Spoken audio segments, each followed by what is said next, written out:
Hello, everyone. Welcome to the Power Man podcast. My name's Rory Paquette. I am, as always, your very grateful host. Grateful to be here. Grateful to be on here today with a fantastic guest. Grateful that the sun came up today because you know what? For a lot of folks, it didn't. And I think that's something we all need to remember. As we move forward, like I said, we do have an awesome guest today. We're going to talk about a really cool topic. And I want to get to that.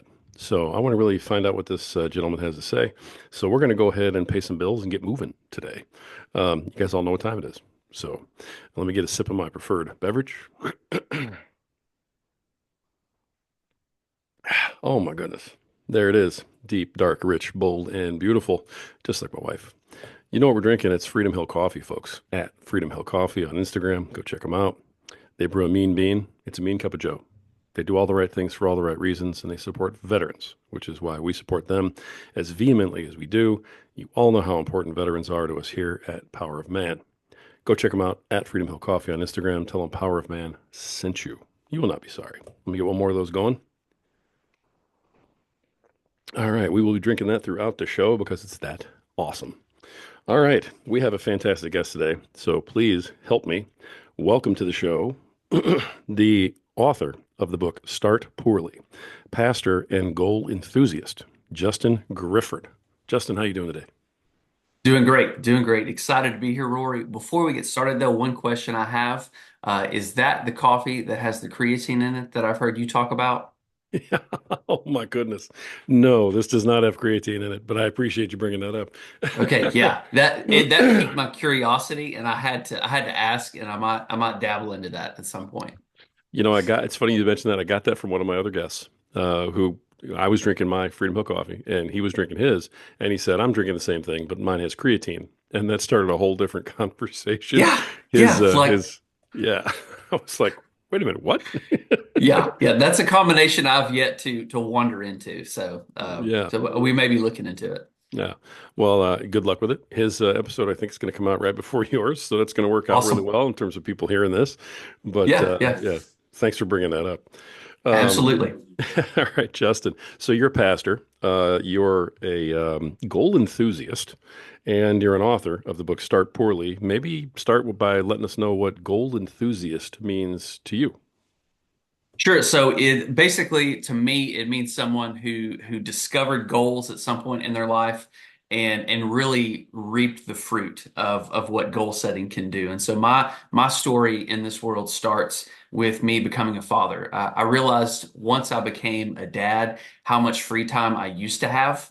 And now there are so many responsibilities, so many forces that are pulling me in so many different directions. And so I realized that even though I was a husband, a father, and a pastor, I was mainly just surviving in those roles and not really thriving. And so I realized that my time was no longer my own. My time belonged to my wife, my time belonged to my kids, belonged to my job. And so if I was going to be the man, the leader, all the things that I feel like God has called me to be, I'm going to have to establish that and thrive in that in the margins of times that I have been given and steward that time really well. And so about 14 years ago, this started for me, this journey of setting goals, developing habits. For me, being a pastor, spiritual disciplines, for me, being healthy and well, watching what I eat, exercising, reading the books that I needed to read, running the miles that I needed to run. And so I developed this pattern to where every year I have a certain set of goals. And this led me to the end of 2023 and the beginning of 2024. And in that transition, if you're into goals, you really like the end of one year and the start of the next because you sort of evaluate how well did I do this year and what goals can I launch into the new year. And so for me, that was the case. And so for 2024, I had the miles I wanted to run. I had the books I wanted to read, the workouts I wanted to do. I wanted to develop the habit and the practice of writing, just because in my role I wanted to be a better communicator. And if that turned into a book one day, so be it. But on January 1st, 2024. I came out just ready to kick the new year off the right way, but I got the flu, I got COVID, I pulled a hamstring a week later, I got an infection that affected me like for the rest of the year, and even a little Ouch. bit to this day. And so workouts out the window, the miles out the window. It was just enough for me to walk to the bathroom and back on the kickoff of the new year. And so I remember sitting on the edge of my bed watching my kids play outside, thinking, "Man, I've really started this year off incredibly poorly." And that phrase kind of became almost like a theme song or a soundtrack where I began to think, man, every area of our lives, we start poorly, whether it's potty training, whether it's tying our shoe, whether it's starting a job for the first time, we start poorly. And in time, we slowly get better. We get better over time. But for whatever reason, when it comes to the things that we've always wanted to do, the dreams that we've always had, the goals that we want to achieve, for some reason, we've always thought that we had to do those perfectly, that if we missed a day, then it's worth throwing out the window. If I missed a workout, well, it's not worth doing the routine at all. If I miss a day of the diet, well, I'm going to quit altogether. Like we cannot treat other areas of our life that way. Like if we make a mistake in our parenting, we can't just give them up for adoption. Like no one's going to do that. But for Right. whatever reason, this area we're sticklers about it, and perfection has a way of just locking us up and keeping us from moving forward. And so, from this experience and from this, my desire of wanting to practice the habit of writing is sort of what birthed Start Poorly. Nice. Okay. I love what you're saying about goals too, because I mean, that's how everybody looks at them. As soon as I make one mistake, oh, I got to throw the whole goal away, you Yeah, right. Yeah. know? And I also like the end of the year thing because, so many people want to just bag on the, um, New Year's resolution situation. And the end of the year is the perfect time to look at what your goals are and review how Mhm. the year went. So I really don't have a problem with the New Year's resolution deal and reevaluating and everything, but it's amazing how much society does now. Yeah, it absolutely. Like I know there are people who take pride in the fact that they have no New Year's resolutions. Yeah, I believe if you're going to be any man, if the focus of this show, any leader, if you're not having some kind of goals, if you don't want to improve your life in some way, like you're missing out on so much, right? totally agree. Totally agree. Um, Now you've got three kids, so Three kids, that's right. becoming a father, I mean, gave you this idea, but three kids is also sort of next level parenting. That's you're out of hands at that point because you got the first one, you Right. got the second one. There's no hand left for the third one. Right. You move from man zone or man to zone coverage, basically, is how you handle that. Right. No, I love that. The Okay, so you're sitting there and you're thinking about goals and you're thinking about how you start poorly and you still have to hit it. What makes you go from, I'm a pastor and I've got my family and I'm working hard. I don't have enough time to do all these things the way I want them to do, and then you take on another project of I'm going to write a book now. Yeah, how does that all fall Yeah. into place? So for me, it was basically I had to establish what time frame am I going to do this? Like when am I going to start doing this? And I decided that for an hour a day in the morning before anyone else got up, I was going to dedicate an hour of my time to just develop the practice of writing. And it certainly didn't start out as the book, but as someone who has been thinking about goals for the last dozen years or so, there's just a lot of little, I guess, anecdotes and mindsets and tricks that you've collected over time. And so for me, I began to just put all those into one place and to begin to write my own commentary about that. And so what I found myself doing is if I could just dedicate myself to an hour a day before anyone else got up, there started just to be this thing, this creature that was born, like this thing that would build on itself over time and over the course of months and months. Nice. This is a whole new behavior. You weren't getting up early for some other reason at this point, and then you just shifted over to working on the book, or how new was this behavior for you? I would say I was getting up early. It might to be to do some of my spiritual disciplines, but as far as getting up early to write, this was a brand new thing for me. Brand new. How long Mhm. did it take it for it to, feel like it was normal for you? I would say, so I started in January. I would say probably by the end of February, when I actually realized that I had something going here, it became I would say, an energizing outlet for me. And so not only would it be something that became a habit, but it became something that I look forward to. And granted, not every day is like that. Like when you work towards a goal, there's a rule of thirds in the book that I talk about. There was an Olympic trainer that speaks to the rule of thirds, that when you're working towards a goal, what they found was their athletes, when they would work out, 1/3 of the time they felt good. They felt like they put in a good workout. They're happy with their progress. Another third of the time, they felt amazing. They felt like it was the best workout they ever had. They felt like they could win gold. And then the last third, they felt awful. They felt sluggish. They wondered why they're doing this. And so, whenever I kind of discovered that rule of thirds, I began documenting how I felt about my work that day. Was it a 5 out of 10? Was it a 7 out of 10? Was it a 9 out of 10? And what I found that for every five, there was a seven. For every seven, there was a nine. And so when you know that going into your work, you know that you're going to have bad days, but you also know that you're going to have average days and exceptional days.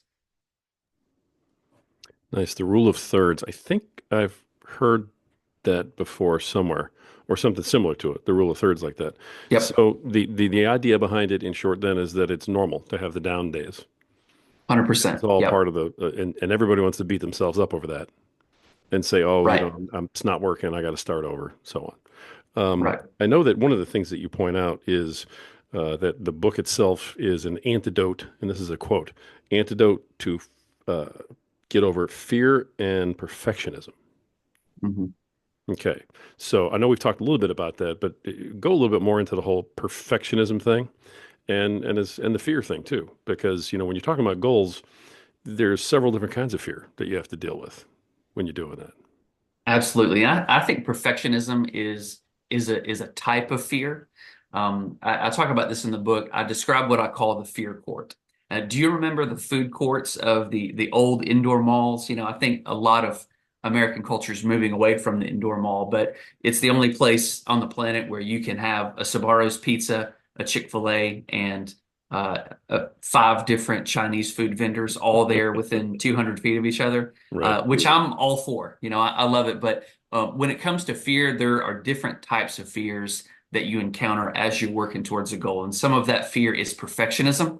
And we feel like it has to be right, it has to be perfect, or no one's going to like it. That fear you can go to another vendor in the fear court and say, your work isn't good enough. It will never be good enough. You could go to another vendor and say, oh, you're just being a copycat of someone else. You can go to another vendor and say, you're an imposter. This is not who you are. And so there's so many different kinds of fear, whether it's those things, whether it's doubt, that try to paralyze you and get you to freeze, to get you to keep moving forward, or to get you to quit altogether. When you observe, behaviors of folks and when you were writing the book, when you were looking at these things, do you find that people are um, actually afraid of achieving the goal? Surprisingly, yes, especially when it comes to the very end. Seth Godin talks about shipping your work in his book, The Practice, that a lot of people, when it comes to them finally finishing that goal, whether it's running a marathon, whether it's publishing the book, or selling whatever art you make, actually taking that final step, it can be very difficult because the goal might have become a big part of their identity. Uh, that also means that people could end up rejecting what they have brought to the world. And so there's a lot of fear in hitting the send button because this is the completed work. And there's always that thing inside of us that tells us, oh, we could do it just a little bit better. We could make it a little bit more crisp. We could change the wording of this, especially in this case of writing a book. There's always words that you could change. There's always one more illustration that you could add into it. And so it can be an endless thing unless you just say, this might not be good enough for everyone, but this is good enough for someone. Yeah. Now, is this the first book that you've written? First book I've ever written. Okay. Yes. Nice. What was your journey like through that? What was the process like in you writing your first book? So it's funny because while a lot of these things I had that had kind of just anecdotes that I've built up over time, a lot of the phases, there's 5 phases that I walk people through. I set it up basically to present here, there's a problem that we all have. Here's the solution, and here are practical steps, phases that we can walk through to achieve these goals. And the neat part about the phases is I actually traveled through those phases while writing the book. And so it's neat to experience what I was thinking and how I felt as I walked through that. And even just the everyday experiences that I encounter that apply to just achieving a goal or developing a habit. Like I was playing Shoots and Ladders with my daughter. And if you're familiar with that game, it's the Oh game yeah. that goes from 1 to 100. And I'm sitting there playing this with her, and I'm thinking, man, life is a lot like a game of Shoots and Ladders. Sometimes you land on a spot and you excel. It was nothing you did, and you go up 10 spots. Sometimes you hit a slide or a shoot and you go down 20. And but eventually, if you just keep going, if you keep hitting the spinner, you will make it to the top.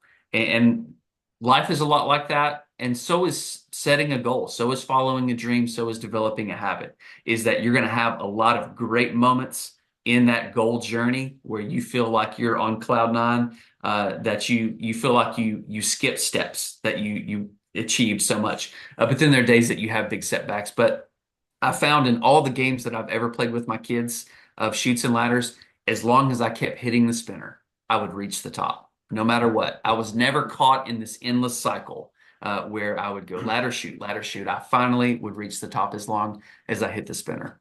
Great analogy. So that's how you viewed writing the book. As long as you just kept on spinning, you'd get there. It would get published. Keep hitting the spinner, you will make it to the top.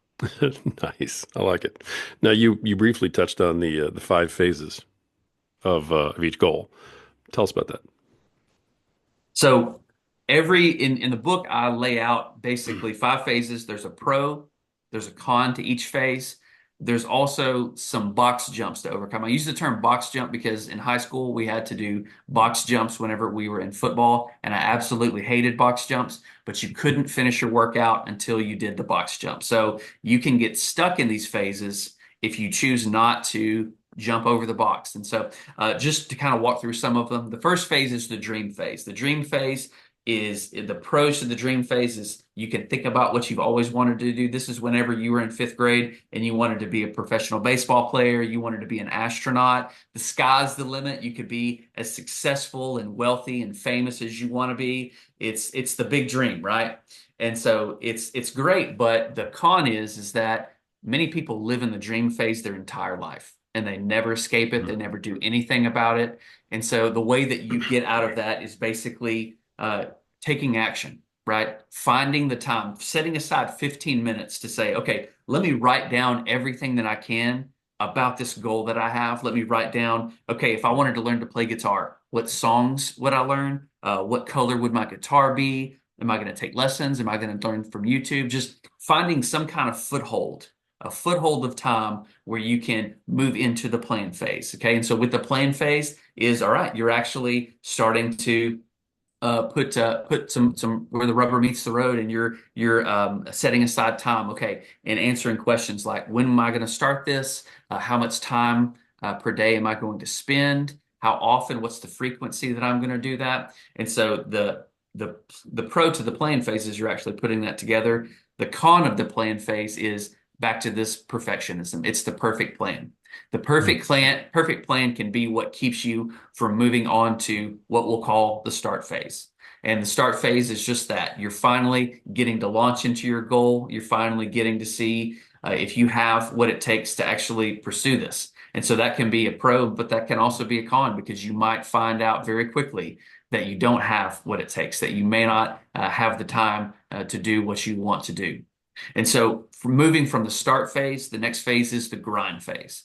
And you don't have to clear any boxes to find the grind phase. The grind phase finds you.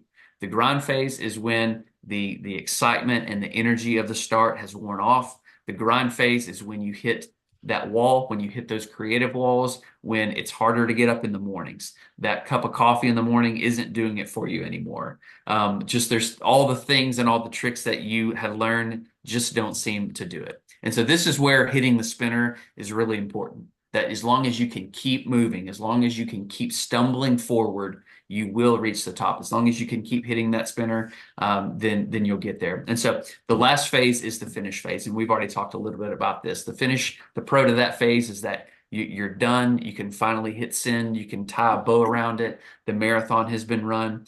But the cons can be, again, just you can be stuck in perfectionism, wanting that thing to be perfect, wanting that thing to be right, wanting all of the your T's crossed and your I's dotted. And so that's a rundown of all of those and how you move from one to the next and the steps on how to get there. As you're reading these faces off, I'm over here, and I know some listeners are too, and I'm going, yeah, that makes sense. I can see that. I get it. So I mean, it's all ringing true as I'm listening to it. It's very insightful the way you've put it together. So the question blaring through my head is, where did this all come from? I mean, I know that you had your history of trying to put together goals and trying to make things easier on, in terms of working on your family, working on your job, so on and so forth. But where does the clarity come from? Did you study this in people, or is this from reading, or is this really just your understanding of it that happened? It's probably a collection of everything that you mentioned. I think you read different books on this and you see where people have this desire. Like everybody has this thing that they want to do. Like we're all walking around with so much potential, and there's so much potential in each of us that's untapped and unrealized.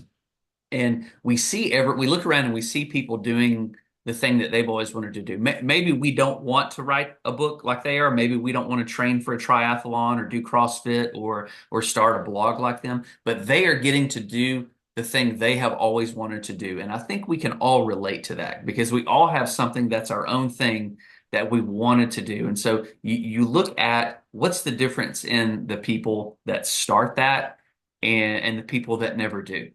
And if they do start it, what keeps them from moving forward? What keeps them from keeping those New Year's resolution? What keeps them from following through? What are some of the roadblocks? And so I'd say a combination of just case study after case study of people that you know, and reading books on goal setting. There's a guy named John Acuff who this is really his niche, and I picked up a lot from the books that he's written, whether that's All It Takes Is a Goal, Finish. So I would highly recommend him to any of your listeners who are looking to set goals and establish that. But through some of his writings, and I think for myself, taking some of these stories here and there and bringing it all together, and I think it's been very helpful for me, even me, walking through this process of writing the book of how yeah, these steps do make sense because this is what I experienced as I achieved this goal. Nice. So as you've written the book out here, the most of the men that I come in contact with, they're going to hear what you're saying, and it's going to ring true, and they're going to go, yeah, I should do a better job. Is the book laying these things out that they need to be aware of? Is it telling them, once you figured this out, this is how you can make a change? I guess the question really is that when you write a book like this, you put all this into it, there has to be a purpose behind it. And so, what's Justin's purpose?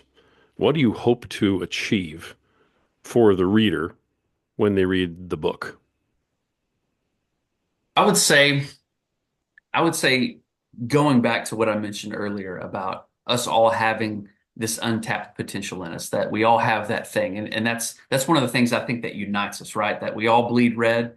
We're all made in the image of God, and we all have something in us that we have always wanted to do, but so many of us don't realize that.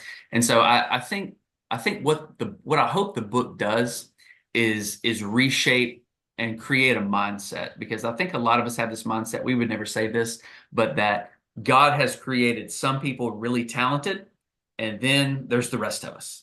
That you have to have talent to do this thing, and then there's the rest of us who will just watch and read and consume and watch other people do it on YouTube. Right. When the truth is that it doesn't take talent. It takes often the will to do it, the work to do it, and a plan, a simple plan, a plan where you can set yourself up to stumble in any direction and fall and fail in any direction. I call it failing forward. That even failing and stumbling at least has some direction.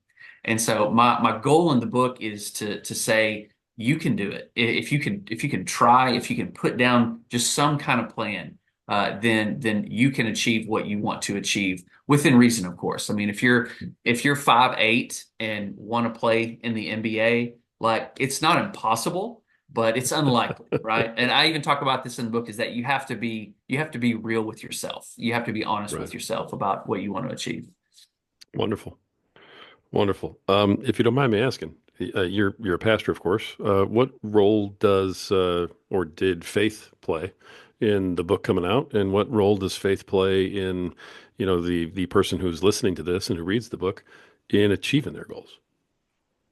Sure. So it's interesting. Early in the process, probably about a month into working on the book, me being in the role of a pastor, I thought, okay, well, if I'm going to write a book, this has to be faith-based, right? It has to have the faith element in it. And I really prayed about that, and I discovered that to blend sort of this self-help goal-setting book into a faith-based Christian genre, I felt like it would be cheapening both genres. It would create it and make it into Mm. something that it wasn't intended to be.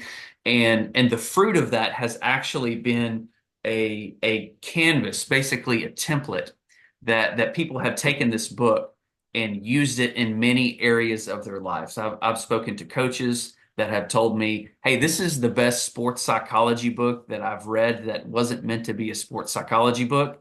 I've had people tell me that they've used the plan to get on a diet. They've used the plan to start a blog. I have a architecture student basically tell me that this is what his professors teach. They teach them draw a bad first draft, like as soon as you can, put it on paper, draw a bad first draft. And so the start poorly concept applies to so many different areas of life. And so it's in that way, I'm glad that it wasn't specifically faith-based. There's a few faith elements to it, but in terms of how I would use it as a pastor, I think there's a lot of men in my church, and just one that came to me recently and said, "Hey, I'm not a very good spiritual leader for my family. I don't lead my wife well. I don't lead my kids well. Like where do I start in doing this?" And so I gave him a couple of resources, mentioned a couple of things. So in terms of like leading family devos, and in terms of praying for your kids, praying for your wife, how to serve your wife. Like we don't have to do those things perfectly. We will never be Jesus, Right. but we can start poorly. We can take a couple steps and pick up a few tricks and a few habits here and there to become the man that God has designed us to be at home, in the workplace, and wherever we might go.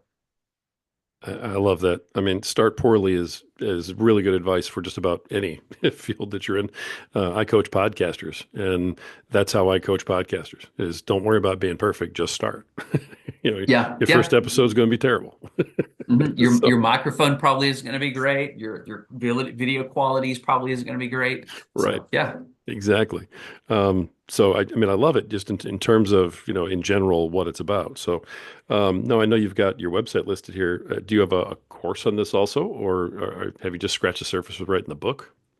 Right, we're just scratching the surface. I published back in November, Mhm. and so right now we're kind of promoting it just on Amazon and doing some different podcasts talking about it.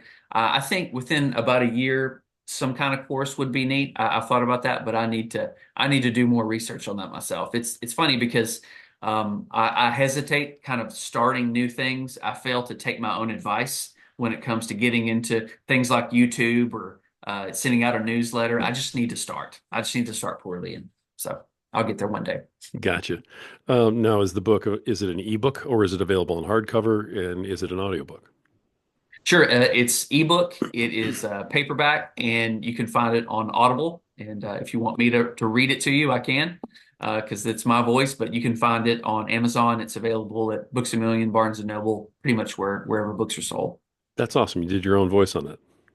Mhm. I had Cool. a buddy who basically had a sound studio at another church. And so I drove down there for the day, and the audiobook's not that long. It's about an hour and a half. And so I wanted to be able to put my own voice to it because I wrote it. I don't know how some of those authors that write books that are 8 to 10 hours long will read through it, but I knew that I could do it in an hour and a half.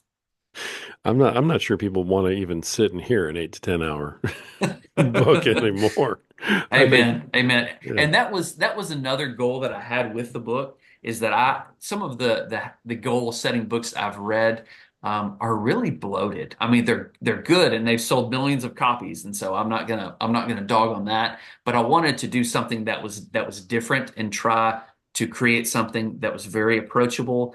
I've had friends told me that they read it in an hour and a half, and that was all it took. And I think that was what my goal was in that is trying to create brevity.